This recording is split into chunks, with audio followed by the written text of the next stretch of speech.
Hi everyone, Teddy Baldassarre from teddybaldassarre.com, and in this video we're looking at a new PRX model with the PRX Mint at 35 millimeters. So in this video and on this channel we cover watches available for purchase on our website, teddybaldassarre.com, as an authorized dealer. So in this video, deep dive on this timepiece, final points of consideration at the end, but also throughout the video if you have further questions or are looking to buy this watch, check out the link in the description down below to the product page. Without further ado, let's jump into the video, take a closer look at this watch.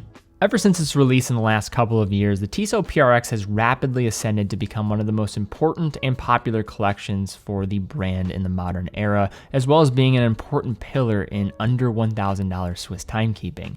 And given the success of the model family, we have now seen a variety of different options when it comes to case sizes, as well as Powermatic versions and dial colors.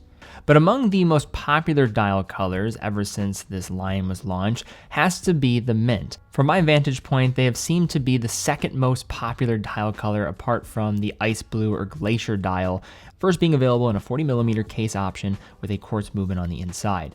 With the rollout of more 35mm variants and the surge in popularity of this Mint dial, it was probably inevitable that we would eventually see this dial configuration. And today we look at that option with a 35mm case housing that very striking Mint dial. Instantly catching the eye when set against the steel case, the Mint dial color begins in a lighter hued matte finish around its outer edge with a black painted minute track following suit. Polished and applied hour indices lightly filled with bloom bridge the plane between the small matte ring to the larger inner dial, finished with the vertical brushing, adding a visual appeal that doesn't necessarily always come across when you see this from far distances. But as you get further into the details, it really does shine and is one of the key characteristics that I think make this dial special. A faceted date window at 3 makes way for a white date wheel, which is distinguished from the dial, aiding in its legibility. At its center, polished stick hands with a center groove holding a strip of superluminova sits below a ticking polished second hand. Dial text is kept to a minimum and does well to blend into the overall design aesthetic, with the Tissot name and the year of foundation printed in black at 12, and then PRX moniker resting at 6 to round out the striking Mint dial. Now, turning our attention to the overall case dimensions and wearability, we see the 35mm Mint continue in traditional PRX form with a 35mm case diameter, a thickness of 9.6mm, and a lug-to-lug of 39mm. Now, one of the questions that comes forth when looking at 35mm is, why that size? It does seem like a strange size. So a couple points here. This is based on that late 1970s C-Star model, basically as a 1-to-1 when it comes to this case size and bringing that into a modern package. Beyond this understanding of the past, it also is important to stress that 35mm does not tell the full story, and just like other integrated sports models out there on the market, there's more than meets the eye here.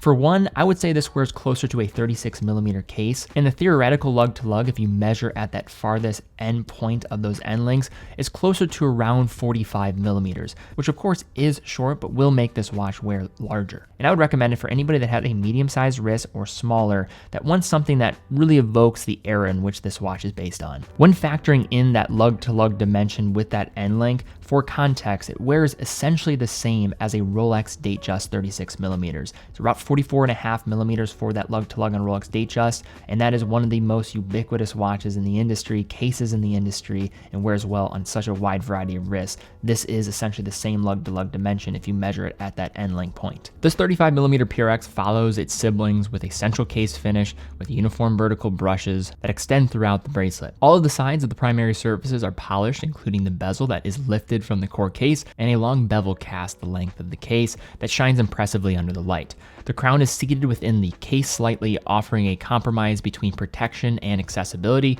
while being signed with the Tissot T, pairing with the simply adorned case back and securing this model's 100 meters of water resistance. The bracelet seamlessly transitions into the case, and again demonstrates how Tissot really has developed one of the best bracelets for this price segment with this PRX.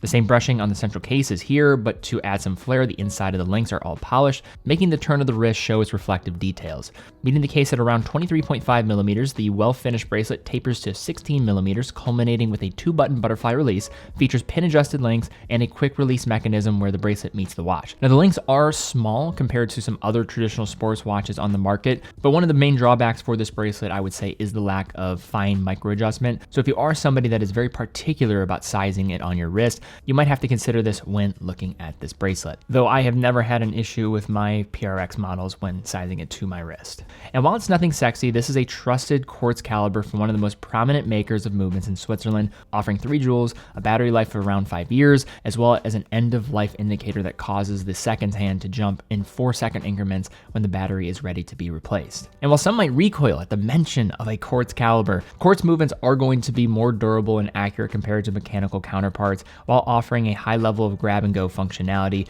while usually always coming for a more attainable price, which is the case here. A nice point when considering that this case and bracelet is finished to the same degree as those Powermatic version. The movement also features a hacking seconds function. When you pull out the crown to the farthest position, it will stop that second hand from moving forward. It also has a quick set date for making time and date changes very easy with a reliable movement on the inside with great accuracy. Now some closing thoughts on this 35mm PRX Quartz. Who is it for? And with this mint dial, and also some of the considerations both from the positive and negative end. Now starting with some of the cons, I think there's 2 primary points here. One of them is just a byproduct of the collection itself, and the other is more looking at the bracelet. So the bracelet, I think, is class leading by many metrics. The only area that you can really gripe on it is going to be the lack of micro adjustment. With a butterfly style clasp, it does make it more difficult for brands to integrate this into the styling. Again, I have never really had any issues with sizing my PRX to the wrist, but there are many wrists out there, so I could see some having a bit more issue with this. Also, in addition, this is where it gets into the broader collection as a con. This dial color is currently only available in a quartz configuration. There are going to be some that are just not going to be okay with that. I think it would be nice to see this dial color now making itself available in a Powermatic version.